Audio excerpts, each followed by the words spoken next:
Je m'appelle Olivia Sullivan. J'ai 30 ans. Pendant 17 ans, mes parents m'ont traité comme un fantôme, dans ma propre maison.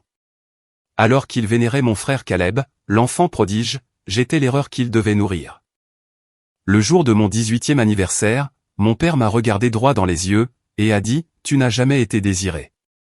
Ne reviens jamais. » Ils ont claqué la porte derrière moi. 12 ans plus tard, un jeudi soir d'avril, ils ont débarqué chez moi à 21h. Ils tambourinaient à la porte, comme si la maison leur appartenait.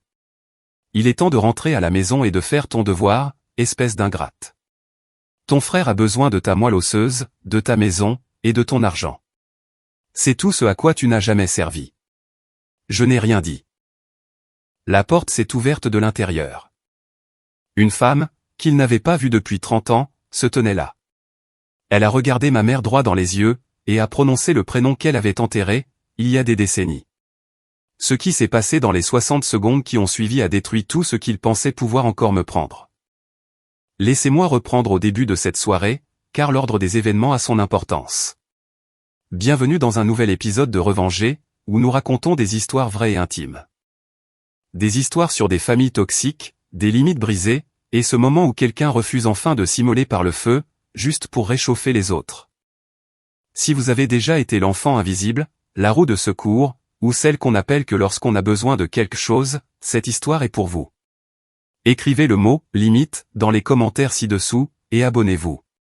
Vous n'allez pas croire comment cette nuit se termine.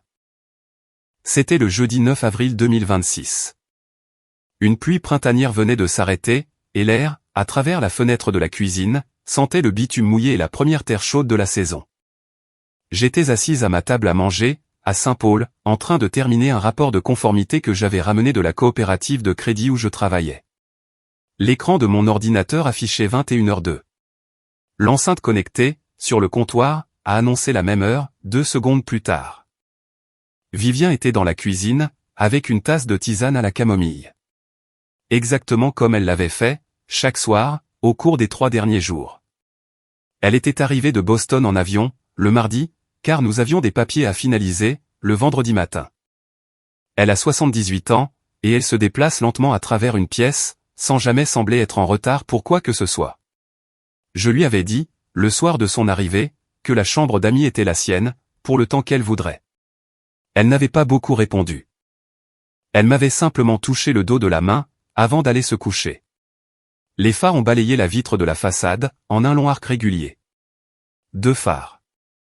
Une berline, basse sur la route, qui remontait l'allée lentement, à la manière des visiteurs qui ne sont pas sûrs d'être à la bonne adresse. J'ai arrêté de taper au clavier. Dans la cuisine, Vivien a reposé sa tasse, très délicatement, sur la soucoupe. Elle ne m'a pas demandé qui c'était. Elle n'en avait pas besoin. Les portières de la voiture se sont fermées, selon un rythme que je n'avais pas entendu depuis 12 ans. L'une d'abord, puis l'autre. Avec 3 secondes d'écart. Mon père fermait toujours le côté conducteur en premier, et ma mère attendait toujours qu'il soit déjà en train de marcher. Je le savais, sans même les voir. L'application de la sonnette Ring, sur mon téléphone, s'est allumée. L'alerte de mouvement montrait un homme, en manteau sombre, sur mon Porsche. Une femme se tenait un pas derrière lui, les mains jointes au niveau de la taille. La femme n'a pas bougé, pendant que l'homme parcourait le dernier mètre jusqu'à ma porte. Elle se tenait dans la lumière du Porsche, comme si on lui avait ordonné de rester là. D'une certaine manière, je pensais que c'était le cas. L'enceinte connectée a annoncé qu'il était 21h03. J'ai fermé l'ordinateur.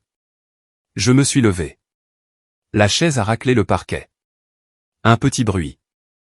Derrière moi, dans la cuisine, Vivien a attrapé son gilet, posé sur le dossier de la chaise, et l'a enfilé avec 2 mouvements lents et délibérés.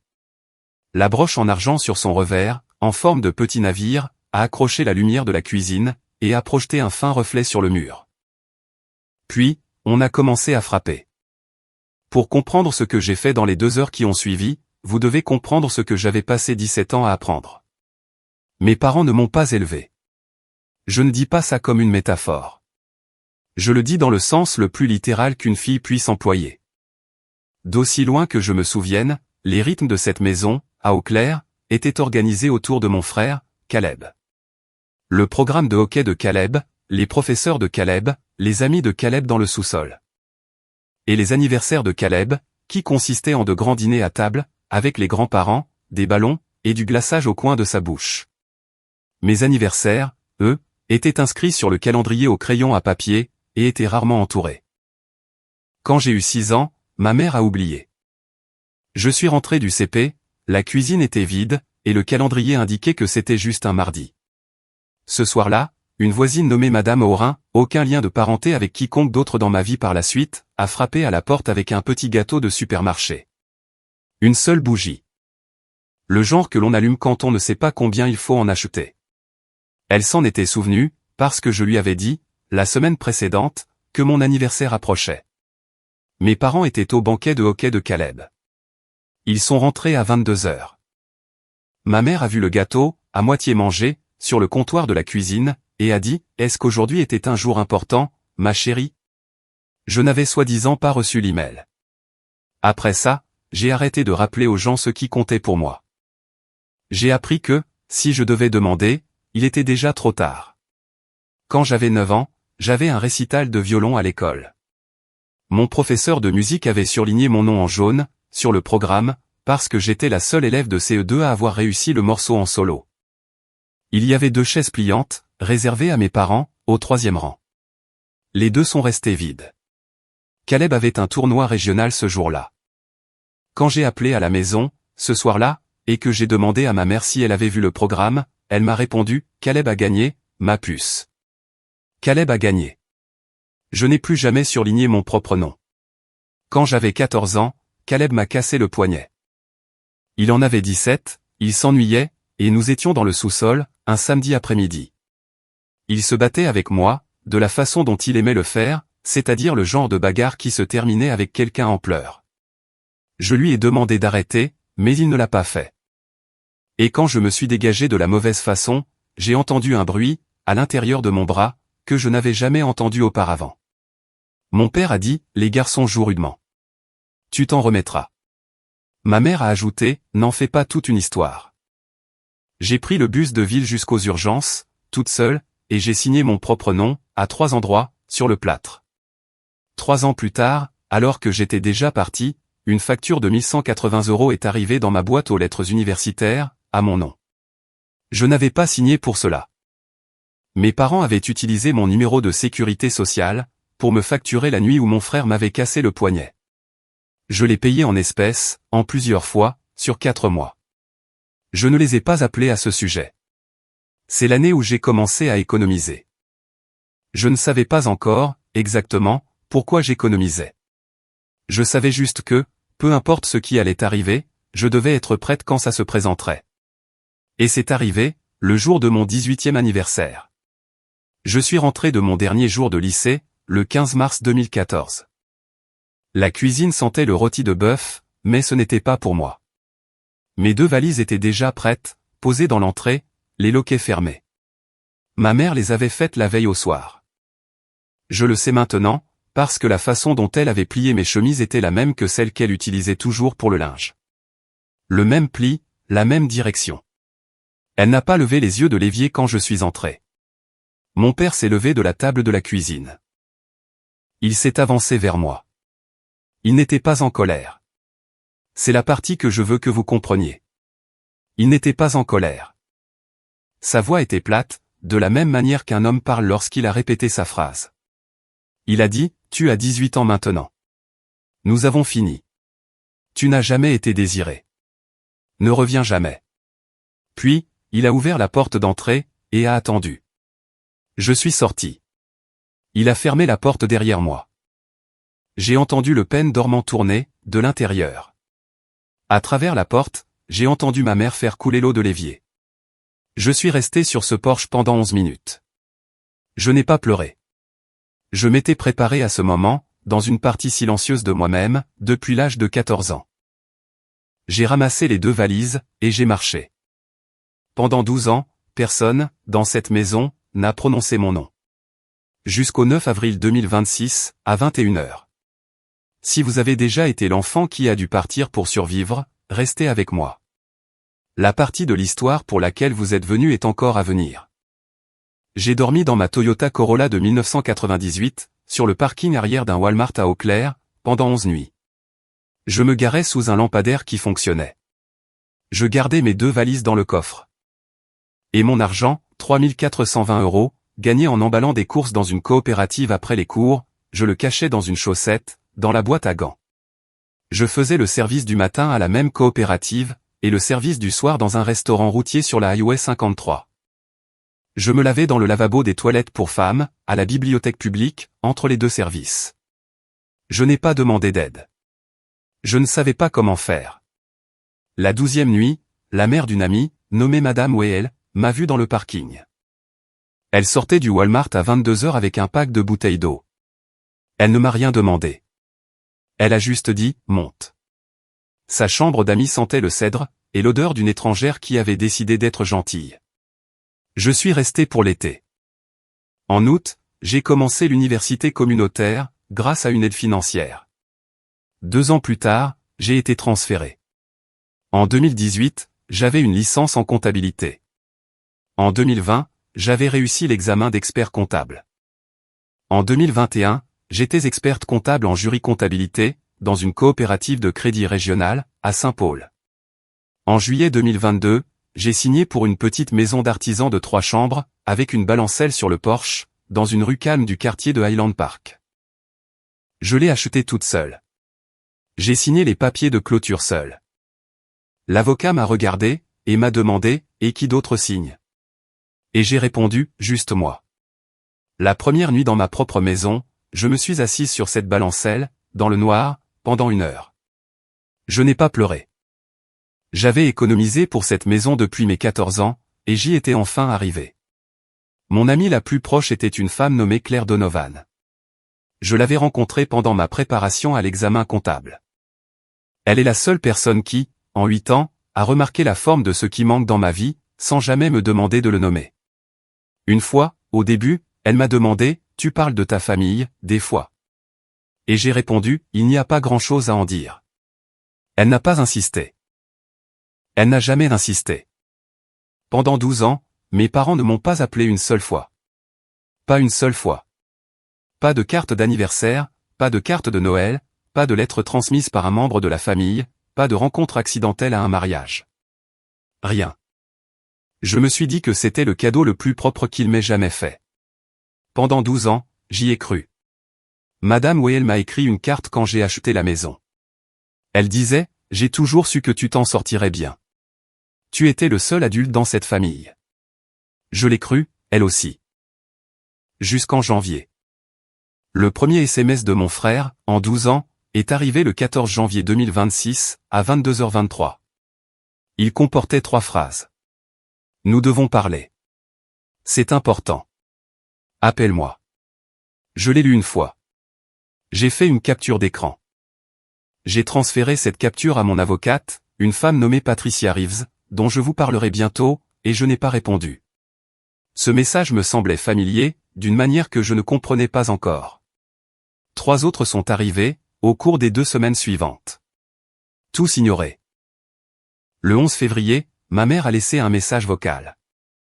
Je n'avais pas entendu sa voix depuis 12 ans, et je ne l'ai pas reconnue tout de suite. Le message durait 35 secondes. Elle n'a pas dit bonjour. Elle n'a pas prononcé son propre nom.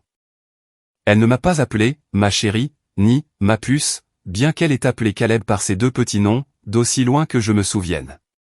Elle a dit « Olivia, ton frère est malade. Stade 3. Rappelle ton père. » Ce n'est pas une conversation que tu peux éviter. Puis elle a raccroché. J'ai sauvegardé le fichier audio dans un dossier, sur mon ordinateur, intitulé « Preuve ». J'avais créé ce dossier 1 an plus tôt, pour des raisons que je vais vous expliquer. Le 18 mars, une lettre officielle est arrivée. Elle était sur le papier en tête de la petite entreprise de construction de mon père, Sullivan Construction, Eau Claire, Wisconsin, fondée en 1992. Et elle portait un tampon de notaire en bas, ce qui était totalement inutile, car la lettre n'était pas un document légal. Il l'avait rédigée comme un document légal, malgré tout.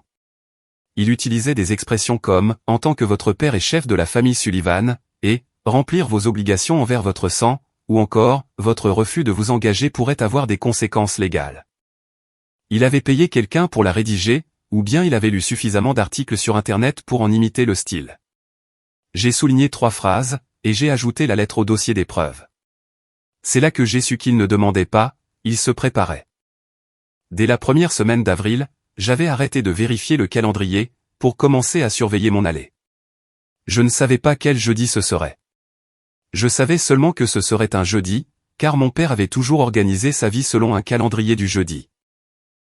Les banques fermaient plus tôt le vendredi. Les avocats prenaient leur week-end.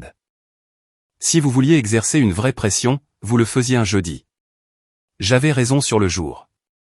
Je ne m'étais trompé sur presque rien d'autre. Les 3 premiers coups à la porte ont été nets et réguliers, le rythme d'un homme qui s'est déjà présenté à cette porte, et qui s'attend à ce qu'elle s'ouvre. Puis 4 de plus rapide, plus fort, avec l'impact d'un poing faisant trembler le bois, au lieu de simples jointures. Puis, la voix de mon père. Olivia, ouvre cette porte. Il a attendu. Puis de nouveau, plus fort, avec la voix qu'il utilisait quand il voulait que tout le monde dans la maison sache que c'était lui qui dirigeait les 30 prochaines secondes. Il est temps de rentrer à la maison et de faire ton devoir, espèce d'ingrate. Ton frère a besoin de ta moelle osseuse, de ta maison, et de ton argent.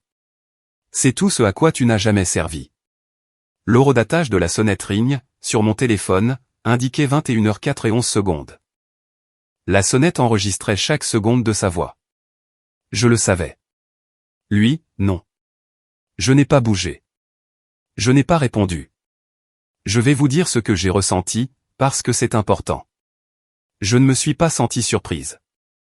Je me préparais à une version de cette conversation depuis 14 mois, et à une version plus brutale depuis tout le mois d'avril. J'ai ressenti la même concentration glaciale que j'avais ressentie, le matin où mon père m'avait dit que je n'avais jamais été désiré. La prise de conscience que l'homme, de l'autre côté de la porte, suivait un scénario, et qu'il ne réalisait pas que je l'avais déjà lu. Moelle osseuse, maison, argent. 3 demandes en une seule phrase. Mon père a toujours été un homme qui aimait conclure une affaire. Il avait prononcé ces mots comme s'il me tendait un contrat. Il ne savait pas que je l'avais déjà lu. J'avais passé 14 mois à apprendre ce que chaque mot de ce contrat me coûterait, et ce que ça lui coûterait, à lui, de le demander. J'ai pensé à ma montre connectée, qui indiquait 72 battements par minute, ce qui était plus bas que ce que ça aurait dû être. J'ai pensé à ma mère, qui se tenait un pas derrière lui, sur mon porche. Ses mains jointes à la taille, la tête légèrement inclinée vers le sol. Elle ne l'arrêtait pas. Elle ne partait pas. Elle s'était placée derrière lui, exactement de la même manière qu'elle s'était placée derrière chaque homme de sa vie, d'aussi loin que je la connaisse. Les coups ont cessé. Mon père a attendu, respirant bruyamment, s'attendant à ce que le verrou tourne. Derrière moi, dans la cuisine, une chaise a raclé doucement contre le parquet. Vivien s'était levé.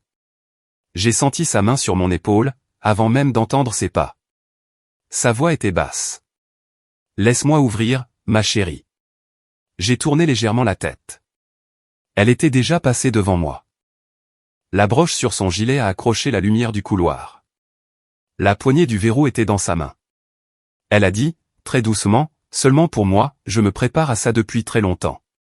J'ai reculé dans le couloir. Le verrou a tourné. La porte s'est ouverte. Je savais, en me tenant dans mon propre couloir, que si j'ouvrais la bouche en premier, je perdrais la partie. Alors, je ne l'ai pas fait. Les 60 secondes qui ont suivi, mon père n'avait aucune idée qu'elles n'allaient pas être les miennes. Elles allaient être les siennes, à elle. Pendant les 3 premières secondes, mon père n'a pas du tout vu Vivien. Il s'était penché en avant, le poids sur son pied avant, prêt à forcer le passage dès que la porte s'ouvrirait. Il avait une phrase déjà à moitié formée dans sa bouche. La phrase s'est arrêtée, quand il a vu que la femme sur le pas de la porte n'était pas la fille qu'il avait jetée sur un porche, 12 ans plus tôt. Il a cligné des yeux. Il a regardé par-dessus son épaule. Il m'a cherché dans le couloir, et m'a vu debout, dans la pénombre, à environ 2 mètres derrière. Son visage a changé 3 fois, au cours de ces 3 secondes. De la confusion, puis de la colère face à cette confusion, et enfin, un petit regard presque involontaire vers ma mère. Le genre de regard que l'on lance quand un inconnu est dans la pièce, et qu'on veut confirmer avec son partenaire qu'il ne le connaît pas non plus. Ma mère ne l'a pas regardé. Ma mère regardait Vivien. Vivien se tenait dans l'embrasure de la porte ouverte, les mains le long du corps, les épaules détendues. Son visage était calme, d'une manière qui ne l'était pas du tout. Elle portait le gilet en cachemire gris qu'elle mettait toujours le soir, et la broche en argent, en forme de petit navire, était épinglée, comme toujours, sur son revers gauche. La lumière du porche a accroché la broche, et a projeté un fin reflet sur sa poitrine. Mon père a fini par dire « Qui êtes-vous » Il l'a dit de la même façon dont il avait prononcé presque chaque phrase adressée à une femme, tout au long de sa vie. Comme si la question était en fait un ordre. Vivien n'a pas tourné la tête. Elle ne l'a pas regardé. Elle a dit, d'une voix que l'on utiliserait pour parler à un enfant qu'on n'a pas vu depuis très longtemps, mais qu'on reconnaît quand même, votre fille est chez elle. Puis-je vous demander qui vous êtes ? Le vent, qui s'était fait attendre toute la soirée, s'est levé à cet instant précis. Il a poussé une fine bruine, un reste de pluie, depuis l'auvent du porche jusque sur le paillasson. Ma mère a tressailli. Mon père, non. Ma mère n'avait pas encore prononcé un seul mot. Elle s'agrippait au poignet du manteau de mon père, depuis que la porte s'était ouverte. Ses jointures étaient devenues de la couleur d'un vieux papier, et ses lèvres étaient légèrement entr'ouvertes. De la manière dont on entr'ouvre les lèvres quand on essaie de se rappeler si le rêve qu'on vient de faire était en fait un souvenir. Vivien a souri. Pas chaleureusement. Mais de la manière dont on sourit quand on a répété un moment, seul, dans le noir d'une chambre d'amis, pendant 30 ans. Elle a tourné la tête lentement, et a regardé ma mère pour la première fois. Ma mère a cessé de respirer. 40 secondes s'étaient écoulées depuis que le verrou avait tourné. Il en restait 20. Vivien a prononcé un seul mot. Elle l'a dit, de la manière dont on prononce le nom d'une personne que l'on a lu à voix haute, seule dans une cuisine, pendant que la neige tombait dehors, pendant 30 ans. Diana. Mon père a tourné la tête brusquement. Comment l'avez-vous appelée ? Vivien ne lui a pas répondu. Elle n'en avait pas besoin. Ce mot ne lui était pas destiné. Ma mère a fait un demi-pas en arrière. Les planches du porche ont grincé sous ses pieds. Elle a émis un petit son, presque inaudible. Le son d'une personne qui vient de réaliser que quelque chose, qu'elle avait enfermé dans un sous-sol des décennies plus tôt, l'attendait en haut des escaliers depuis tout ce temps. Ses lèvres ont bougé. Les mots étaient presque imperceptibles. Non, non, non. Mon père, commençant à comprendre que quelque chose qu'il ne pouvait pas voir se passait entre les deux femmes devant lui, a haussé le ton. Écoutez, madame, je ne sais pas qui vous êtes, ni ce que vous croyez faire, mais ma femme s'appelle Diane. Diane Sullivan, et ce, depuis 33 ans. Vivien, regardant toujours uniquement ma mère, a répondu, non, ce n'est pas le cas. Mon père s'est tourné vers ma mère. La façon dont il s'est tourné n'était pas un geste d'amour. C'était le geste de quelqu'un qui inspecte une propriété. Il a prononcé son nom comme une accusation. Diane. Ma mère ne lui a pas répondu. Elle ne le pouvait pas. Ses yeux étaient fixés sur Vivien, sa main avait lâché la manche de son manteau, et elle était, pour la première fois depuis que j'étais capable d'avoir un souvenir d'elle, terrifiée. Vivien a dit, plus doucement cette fois, le deuxième mot important de la soirée, bonjour.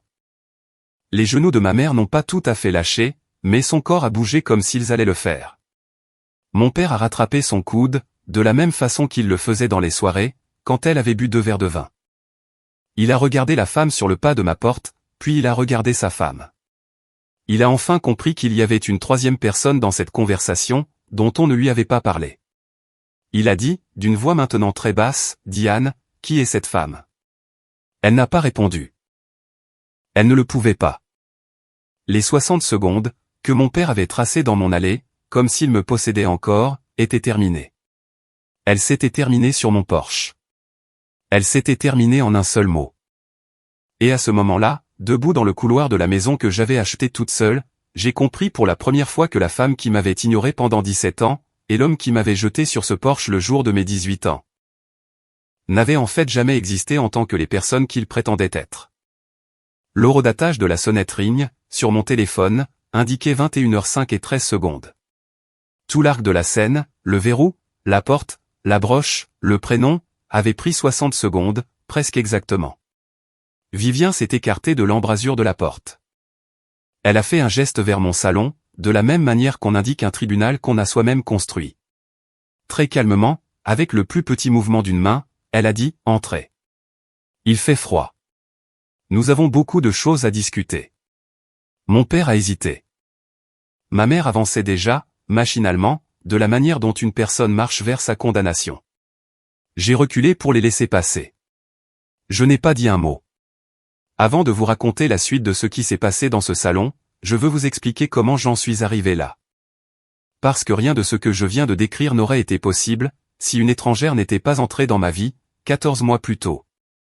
Si ce genre d'histoire, la justice silencieuse, les secrets de famille, la longue préparation d'une fille qui n'était pas censée survivre, est le genre de récit que vous cherchez, n'hésitez pas à vous abonner.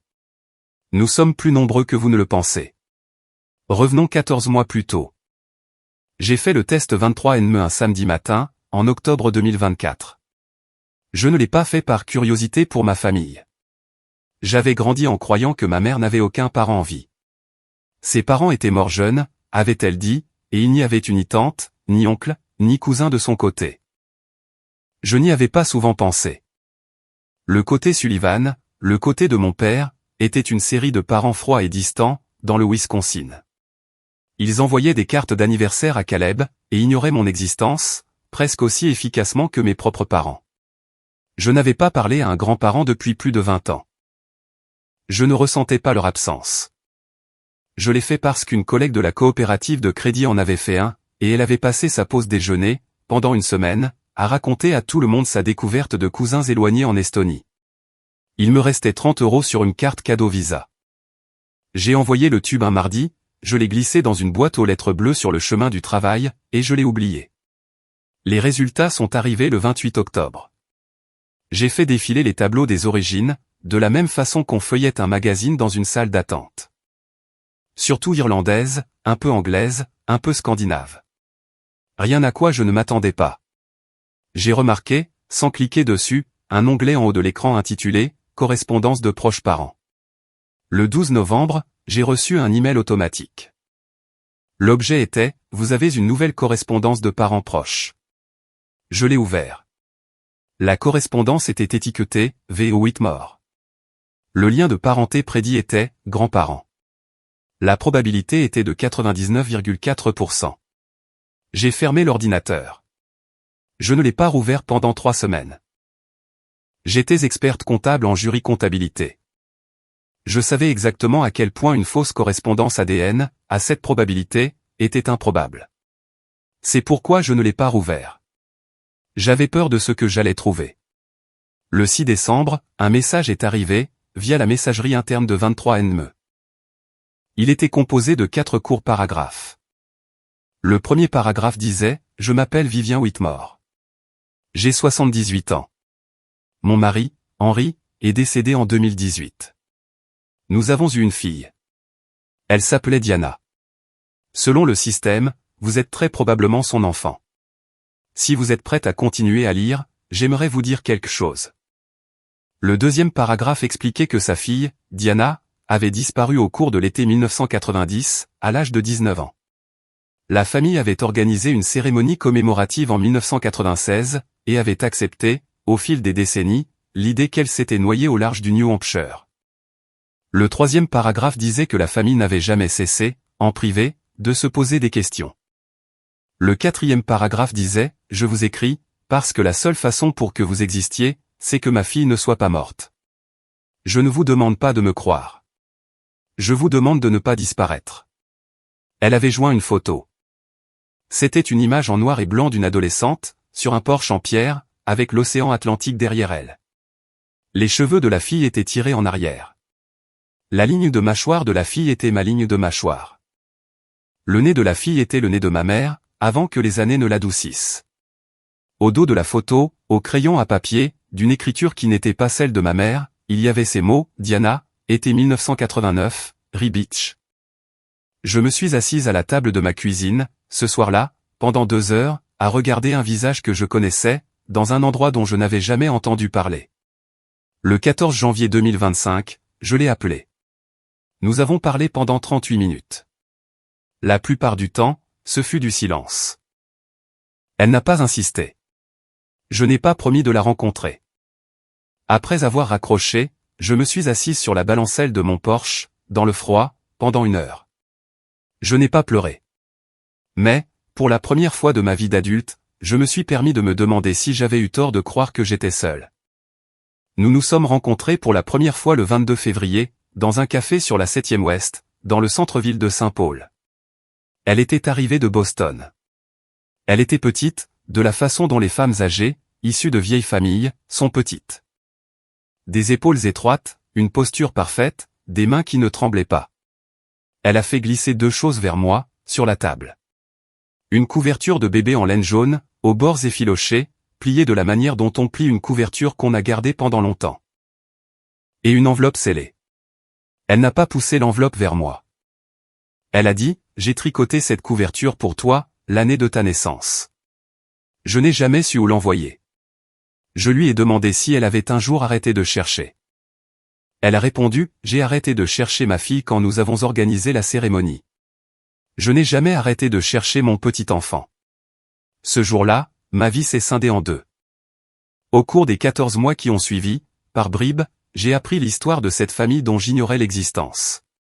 Les Whitmore vivaient à Rye, dans le New Hampshire, dans la même maison de pierre surplombant l'Atlantique, depuis 4 générations. Le premier Whitmore avait construit des bateaux dans les années 1880. Le deuxième avait construit encore plus de bateaux. Le troisième, mon grand-père Henry, avait grandi dans le chantier naval familial, et avait décidé, à 22 ans, que l'entreprise familiale devait être plus petite, plus calme, et plus utile. Il avait liquidé la majeure partie du chantier, avait suivi des cours de droit le soir, et, au cours des 30 années suivantes, avait bâti un petit cabinet privé de gestion de fiducie. Il gérait le patrimoine de peut-être 12 familles de la Nouvelle-Angleterre, de vieilles familles très discrètes. Il n'était pas m'as-tu vu. La maison n'était pas ostentatoire. La famille n'était pas clinquante. C'était le genre de richesse qui ne s'attachait pas à une marque de luxe. Henri et Vivien s'étaient mariés en 1968. Ils avaient eu une fille, née en 1971. Ils l'avaient appelée Diana, d'après la mère d'Henri. Diana avait grandi dans la maison de pierre, marchant sur les rochers de Rye Beach, fréquentant une petite école privée, et rentrant dîner à 18 h, tous les soirs de son enfance. Vivien m'a dit, lors d'un long dîner, un soir à la table de ma cuisine en mars, Diana disait toujours que nous étions ennuyeux. Je pense qu'elle avait raison. Nous l'étions. L'été de ses 19 ans, Diana a disparu. La note tapée à la machine a été trouvée sur les rochers de Rye Beach, le matin du 14 août 1990. Elle était maintenue en place par une petite pierre en forme de cœur, que Diana avait ramassée sur cette même plage, lorsqu'elle était enfant. La note disait qu'elle ne voulait plus vivre, et qu'elle ne voulait pas qu'on la cherche. Vivien a gardé cette note pendant 36 ans. Elle se trouvait dans le dossier chemise qui, 3 jours plus tard, allait trôner sur la table basse de mon salon, à Saint-Paul. La famille Whitmore l'a cherchée. Les gardes-côtes l'ont cherchée. Ils ont cherché pendant 6 ans. Ils n'ont pas trouvé de corps. Ils ne s'y attendaient pas. L'Atlantique ne rend pas ses morts, comme le font les eaux plus petites. En mai 1996, la famille a organisé un service commémoratif. Vivien portait du noir. Henri a lu un court passage. Le nom de Diana a été prononcé lors de l'éloge funèbre, et a été gravé sur une tombe vide, dans le caveau familial des Whitmore, dans le vieux cimetière de Rye. Ce fut la dernière fois que quelqu'un dans la famille prononça son nom à voix haute. Pas par colère, mais parce qu'à chaque fois qu'il le disait, il la perdait à nouveau. J'avais 2 mois quand ils ont enterré un nom, qui était en fait celui de ma mère.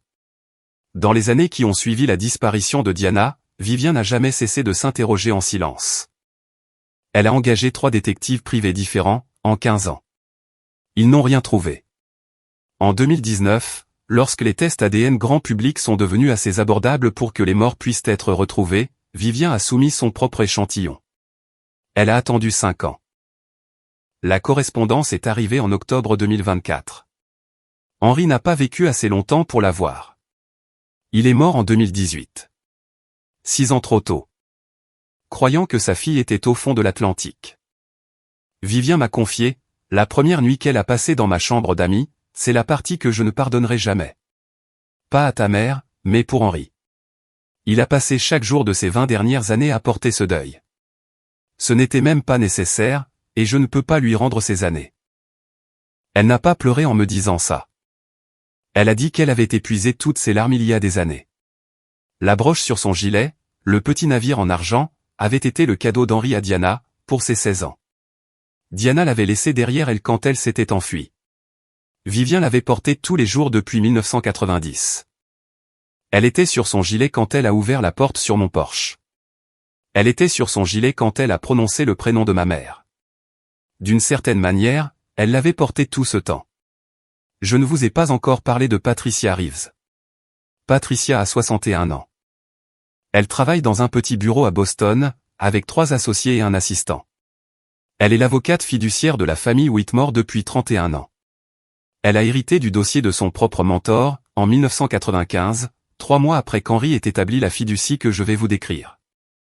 J'ai rencontré Patricia en personne pour la première fois, en mars 2026, 2 semaines avant que mes parents ne conduisent jusqu'à chez moi. Nous étions assises dans une salle de conférence, avec une seule fenêtre, et une vue sur le port de Boston. Elle a fait glisser un document de 64 pages vers moi, sur la table. Elle m'a dit, sans élever la voix, qu'elle attendait depuis 1995 le jour où elle pourrait remettre ce document à un descendant des Whitmore. Henri avait créé le fonds fiduciaire de la famille Whitmore en juillet 1995, 3 mois après que la famille eut accepté la mort de Diana. Il l'avait structuré avec soin. Le capital, à l'époque, était de 1,6 million d'euros. Il provenait principalement de la vente du chantier naval familial une décennie plus tôt, ainsi que de l'argent plus ancien de la famille Whitmore, qu'il gérait depuis le début des années 70. La fiducie avait été conçue pour contourner Diana, qui avait été déclarée légalement décédée après le délai légal de 5 ans dans le New Hampshire. Les fonds devaient affluer directement vers d'éventuels descendants légitimes de la lignée des Whitmore. Si aucun descendant n'était identifié au moment du décès de Vivien, l'intégralité du capital serait dissoute, et reversée à 2 fondations caritatives qu'Henri avait personnellement choisies. L'une pour la Société de préservation côtière du New Hampshire, l'autre pour une petite école de musique privée pour filles, à Concord. La valeur actuelle de la fiducie, au 31 mars 2026, s'élevait à 4,8 millions d'euros. Patricia m'a expliqué tout cela en faisant glisser son stylo sur le document, et en tapotant doucement la page où mon nom serait inscrit. Votre grand-père a signé chaque relevé annuel de cette fiducie, jusqu'à l'année de sa mort, m'a-t-elle dit. Comme s'il écrivait des lettres à une petite fille qu'il n'avait pas le droit de connaître. Je lui ai demandé pourquoi ma mère s'était enfuie. Elle a posé son stylo. Elle a réfléchi longuement avant de me répondre. Elle a dit, je ne sais pas. Aucun d'entre nous ne le sait. Mais je peux vous dire ce qu'elle a emporté avec elle, car cette partie-là existe sur papier. Dans les 4 jours qui ont précédé sa disparition, en août 1990, Diana avait exécuté un virement bancaire de 185 000 euros, depuis un compte fiduciaire discrétionnaire auquel son père lui avait donné accès pour ses 18 ans. La signature sur l'autorisation était falsifiée. Ce n'était pas celle d'Henri. Diana s'était entraînée à imiter sa signature sur un bloc-notes, que la famille avait retrouvé plus tard, glissé à l'intérieur de son exemplaire de Gatsby le Magnifique. Le virement avait été envoyé vers un compte courant à Minneapolis, au nom de Diane Marsh. Une identité que Diana avait achetée, comme Patricia l'a découvert plus tard, à un trafiquant de faux papiers à Boston. Ce dernier avait utilisé le numéro de sécurité sociale d'une vraie Diane Marsh, décédée d'une leucémie à l'âge de 3 ans, en 1971. Dans les 4 jours qui ont suivi la disparition de Diana, Diane Marsh a utilisé 8 000 euros de ce virement pour acheter une Buick le sabre d'occasion de 1986, à Saint-Paul. Elle a utilisé 1 200 euros supplémentaires, comme caution pour un appartement d'une chambre.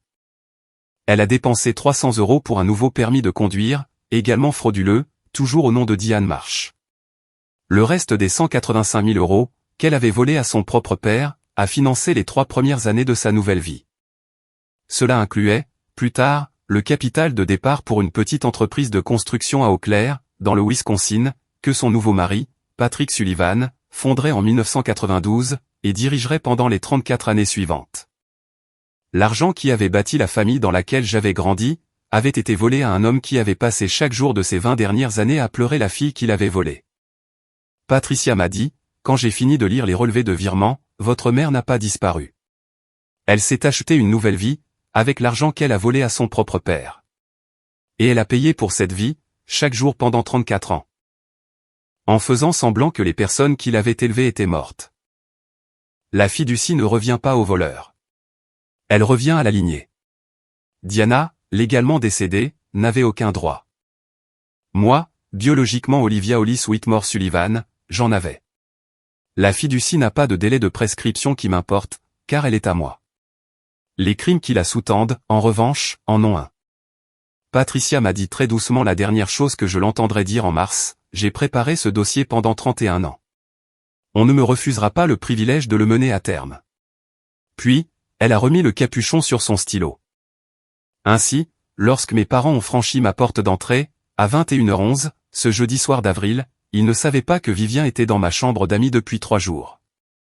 Ils ne savaient pas qu'un document de fiducie de 64 pages attendait déjà, dans une chemise cartonnée, sur la table basse de mon salon. Ils ne savaient pas, non plus, que Patricia Reeve se trouvait à 1h30 de là, dans un hôtel du centre-ville de Minneapolis, avec un classeur en cuir rempli de documents qu'elle peaufinait depuis 31 ans. Ils ne savaient rien de tout cela.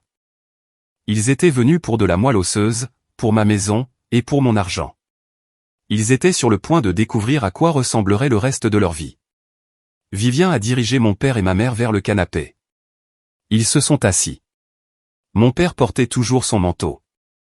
Ma mère s'est assise sur le bord du coussin, de la façon dont s'assoit une personne qui s'attend à partir très vite. Je me suis assise dans mon propre fauteuil. Vivien s'est assise dans le fauteuil assorti, près de la table basse. Mon père, retrouvant un peu de son énergie initiale, a ouvert la bouche pour reprendre le contrôle de la pièce. Écoutez, madame, je ne sais pas qui vous êtes, mais... Vivien a levé une main. Il s'est arrêté. Elle a ouvert la chemise cartonnée. Elle n'a pas parlé. Elle a placé les documents sur la table basse, un par un. Elle les a placés face visible.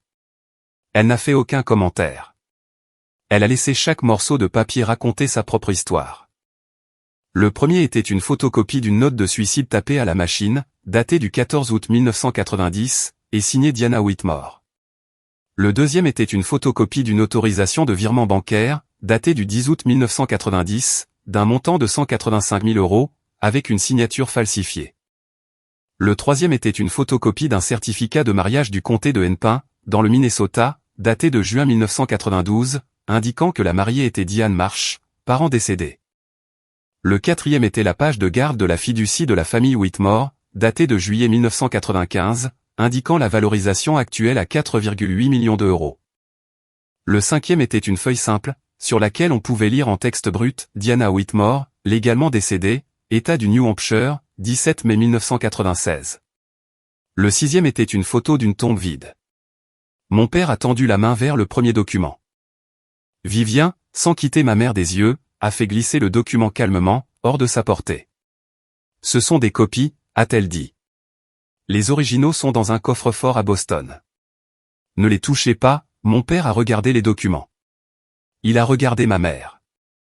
Il a regardé à nouveau les documents. Il s'est levé. Il s'est rassis. Il s'est levé à nouveau. Il a dit, c'est de la folie, Diane. Dis-lui que c'est de la folie, Diane. Ma mère n'avait pas levé la tête.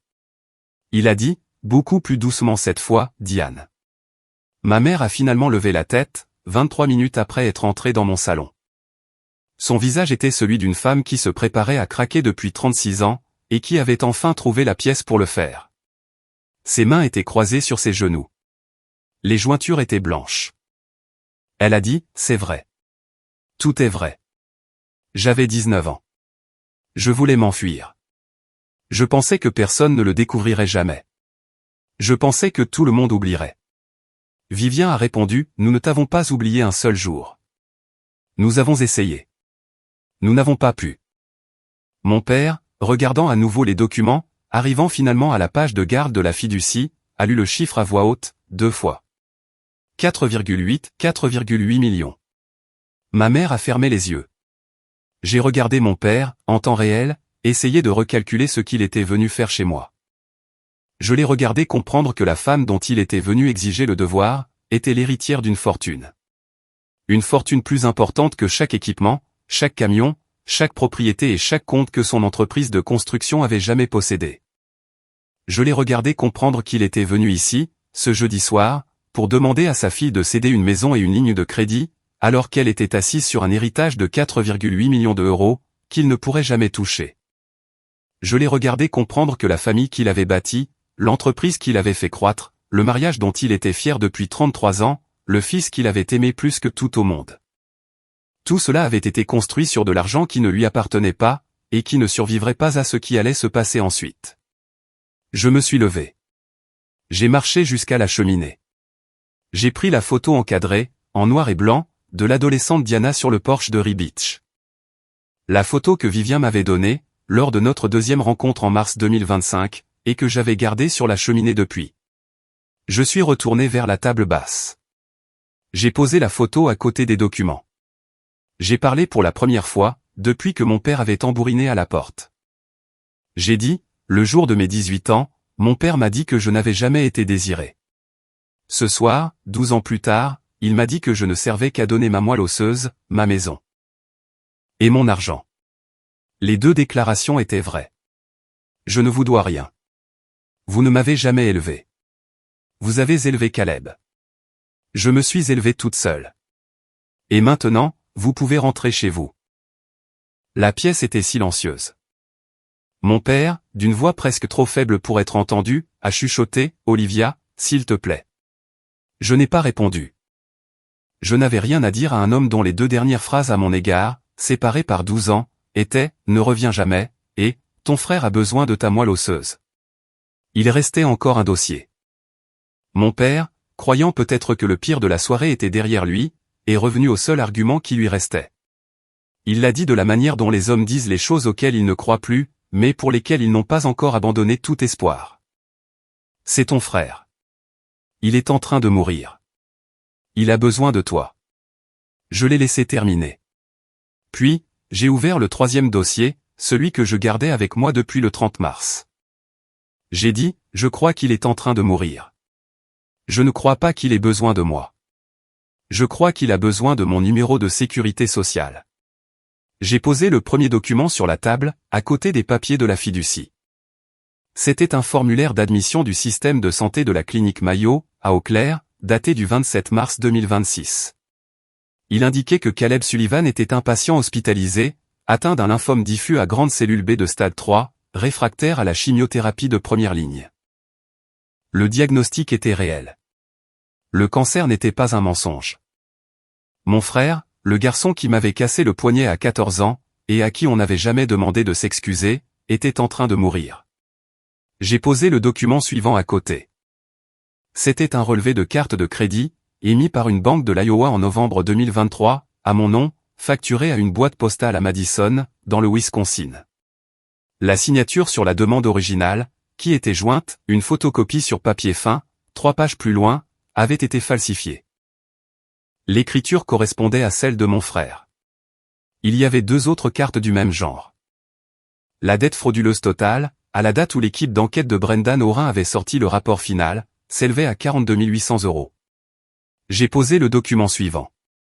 C'était une demande de ligne de crédit immobilier refusée, datée de janvier 2025, en mon nom, soumise sur la valeur nette de ma maison de Saint-Paul. L'adresse que Caleb avait indiquée était la boîte postale de Madison. La demande avait été rejetée car, 3 mois plus tôt, dans la même semaine où j'avais fait mon test 23andMe, j'avais également placé un gel de crédit sur mon compte. Ce gel était une pratique annuelle de routine pour moi, une petite habitude que j'avais développée lors de ma 3e année en tant que jury comptable. C'était aussi la seule chose qui avait empêché la pose d'un privilège de 600 000 €, sur la seule maison que j'ai jamais possédée. J'ai posé le dernier élément, un lot de 3 cartes de Noël. La première datée de décembre 2023, la deuxième de décembre 2024, la troisième de décembre 2025. Chacune était identique. Une carte familiale générique, sans adresse d'expéditeur, signée simplement « Caleb ». Je m'étais demandé, à la réception de la première, si mon frère essayait de s'excuser. Je m'étais demandé, pour la deuxième, s'il se sentait seul. À la troisième, après que Patricia et moi ayons commencé à comparer l'écriture sur les cartes avec l'écriture sur les demandes de crédit, j'ai compris exactement à quoi ces cartes avaient servi. Les demandes de crédit exigent de savoir si vous avez une relation continue avec la personne dont vous utilisez les informations. Les cartes avaient donné une réponse à Caleb. Il n'essayait pas de me joindre. Il construisait une trace écrite. Ma mère a levé la tête pour la première fois en 10 minutes. Elle a regardé les relevés de cartes de crédit. Elle a dit, d'une voix qui manquait presque d'air, « Il n'a pas fait ça. » J'ai répondu, « Il l'a fait. » À de multiples reprises. J'ai laissé le silence s'installer. Puis, j'ai prononcé la phrase que j'avais répétée, seul, pendant 2 semaines. Vous n'êtes pas venu ici, ce soir, pour me demander de sauver mon frère. Vous êtes venu ici, pour me demander de nettoyer ces dégâts, une dernière fois. Vous êtes venu ici, pour vous assurer que les personnes qui l'a volé ne me trouvent pas avant vous. Vous avez appelé ça le devoir. Parce que c'est le seul mot de votre vocabulaire pour désigner les choses que vous prenez à votre fille, et que vous ne payez jamais. Mon père ne l'a pas nié. Ma mère ne l'a pas nié. Ils étaient assis sur mon canapé, et ils ne l'ont pas nié. C'était là leur réponse. J'ai fermé le dossier. J'ai dit, nous avons fini de parler de Caleb. À 21h50, Vivien s'est excusé de quitter le salon, et est allé dans la cuisine. Je l'ai entendu composer un numéro sur le petit téléphone à clapet qu'elle utilisait encore, car elle ne faisait pas confiance aux écrans tactiles.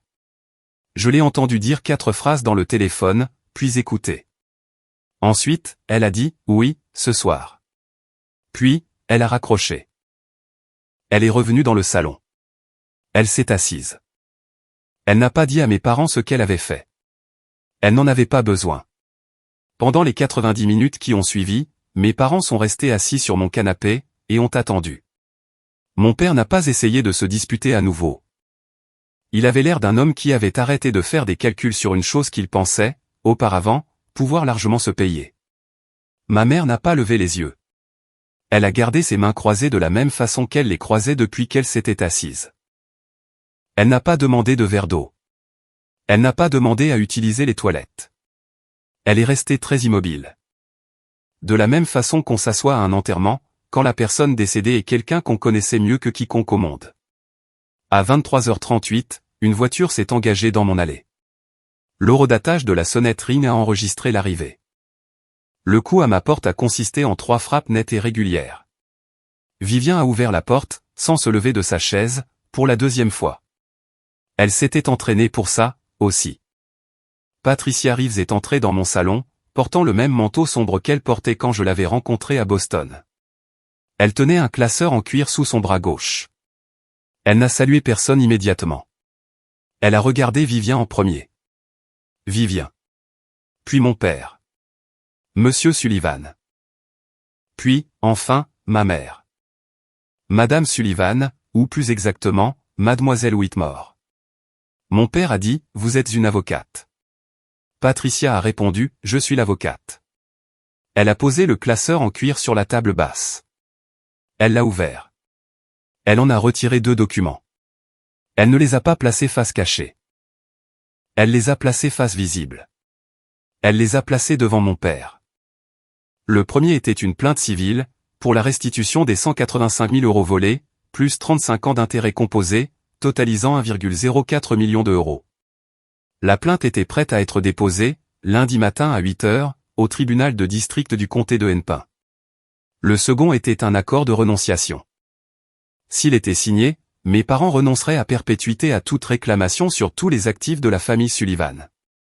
Des actifs qui, sur le plan juridique, n'avaient jamais été les leurs pour commencer, car ils avaient été bâtis sur le produit d'un argent volé.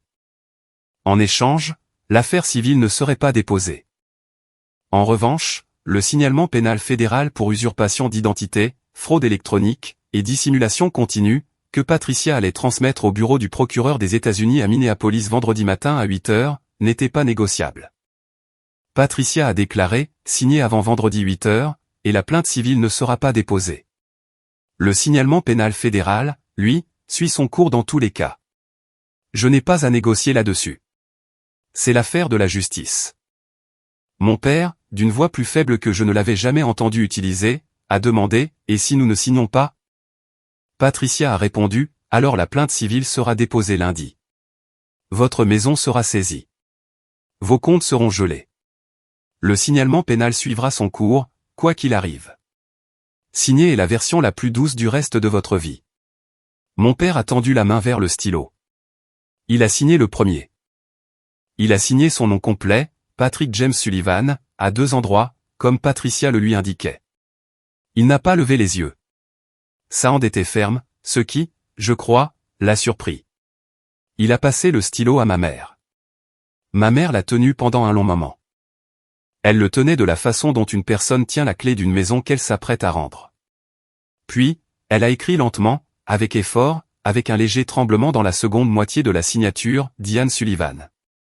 Elle a écrit le nom sur lequel elle avait bâti sa vie. Elle était déjà, dans ce même mouvement, plus du tout la femme qu'il avait portée.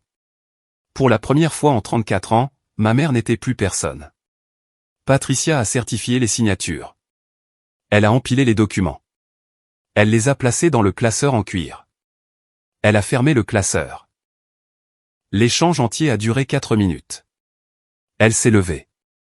Elle a ramassé le classeur. Elle a regardé mes parents une dernière seconde. Elle a dit, « Nous avons terminé ». Mon père et ma mère se sont levés. Ils ont mis leur manteau. Mon père n'a pas regardé en arrière. Ma mère l'a fait, une fois, à mi-chemin de la porte. Elle n'a pas parlé. Je n'ai pas parlé.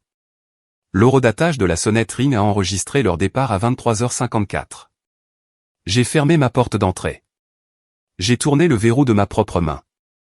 J'ai attendu d'entendre leur voiture démarrer, et sortir de l'allée.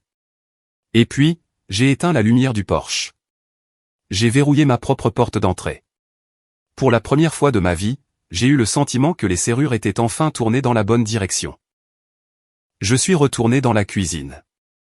Vivien y était déjà, en train de réchauffer la tisane à la camomille qui avait refroidi 3 heures plus tôt.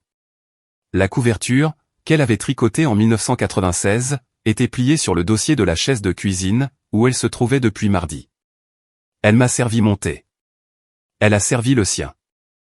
Elle s'est assise en face de moi, à la petite table de la cuisine. Nous n'avons rien dit pendant presque 10 minutes.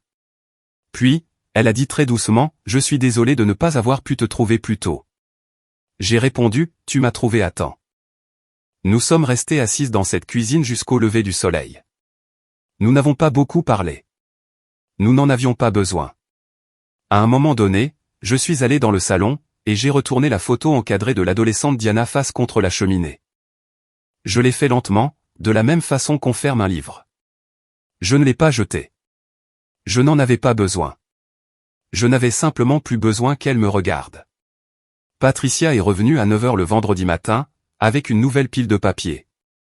Le fonds fiduciaire de la famille Whitmore a été officiellement transféré à mon nom, en tant que bénéficiaire légitime de la lignée, à 9h14.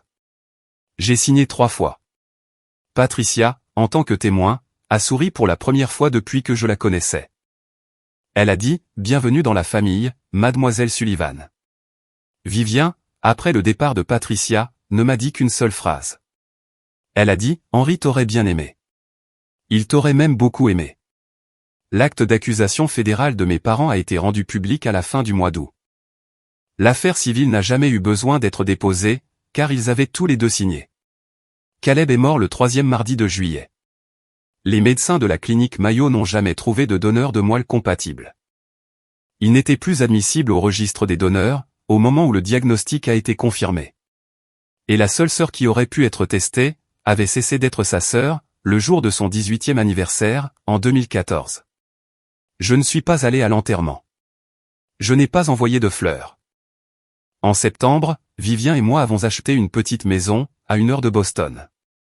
Dans une ville où l'air sent le sel, et où le porche d'entrée est orienté vers l'est. J'ai gardé la couverture qu'elle m'avait tricotée en 1996, pliée au pied de mon lit. J'ai gardé la photo encadrée de l'adolescente Diana dans un tiroir, dans la chambre d'amis.